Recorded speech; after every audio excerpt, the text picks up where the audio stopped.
All right. So a common question I hear often is, where do I know how to set my stops so that my stops aren't used as liquidity?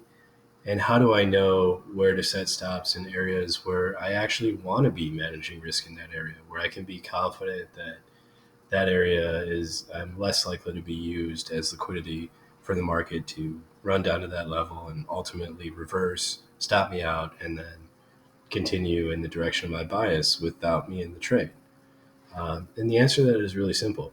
It's just if an area has been used as liquidity previously, you can say with reliable certainty that it's probably not going to get used as liquidity twice because that region of the market's already been tested, it's already been ran. So we can put a stop at that level. And I would be confident in that scenario that, yeah, if price comes back to that level, uh, then I really want my stop to kick in and take me out of the market. And we have one of those levels right here. So we have this stop run here, right? Pretty aggressive one, actually. That just adds confidence to the idea we're putting here. So you have price runs below these levels, pretty significant too, right? It's at essentially 61 all the way down to 57.5 below these lows. Now, if you see this type of behavior, I would, well, first off, I'll mark this area off, put a vertical line right here.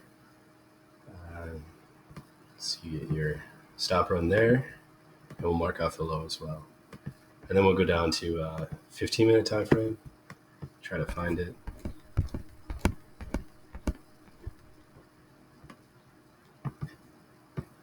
It's not always easy to find these things real quick. Here we go. All right, and price does not go that far back, so we'll go down to 30-minute. All right, so here we have our stop run. Now, once we see this level, this is a very, very good area to manage risk. And that's kind of the point of this video, essentially, is once we see this, and then we're framing bullish entries, you know, maybe I'm trading this run here, right? So we get you could frame context of bullish trade here. So price this consolidation high, right? Price comes down to retest it after we've seen this liquidity run down here. So tying back to my earlier comment about using this level as a risk management level, I can set a stop here, or and I can know that the likelihood of price coming down here, stopping me out, and doing another one of these behaviors is very, very low. And so this is the type of behavior I look for. Um, that's also in line with my line of thinking that if volatility picks up like that, I want to let it play out and then step into the market afterwards and trade in line with whatever the market settles on in the direction, after the volatility. So right here, I've got this level, and maybe I enter here and, manage risk down here. But this whole time, this level, even as price moves on, it still holds staying power as well.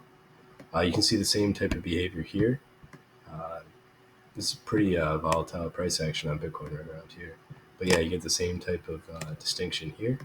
So price, it moves from 62 down to 60. We're on a 30-minute chart, so this is, for all intents and purposes, very, very, very quickly, right? Runs the stops below this level here. So it's, when you see this type of behavior and price runs back up, that's not really, I wouldn't be looking at this as a break of structure. I'd be looking at this as a pretty clear stop run. And when I see that stop run, now I can use this level as invalidation. Mark off this level as a stop. You can see price comes down to that level, and it's a very, very good pivot on the market, right? It comes down, never violates it, comes a couple dollars away from it. But if it had, then you want to get out of the trade there because it's probably going to go much lower. And maybe you probably weren't basing the long off this level and getting a perfect entry, but maybe you saw the stop run, you saw the price breed lower, and then you saw this right in the low time frames, right? Price runs up, takes out this high, comes back. Um, maybe you were trading here, maybe you entered here. But this also demonstrates how, like, I wouldn't, this is a much better risk management area here using the stop run than these lows here, right? Because you would have got stopped out here, but had you used this stop run / liquidity grab as your invalidation point, you would have done much better. It would have come right by your stop, but ultimately you're still in the trade, and you get this expansion of volatility to the upside.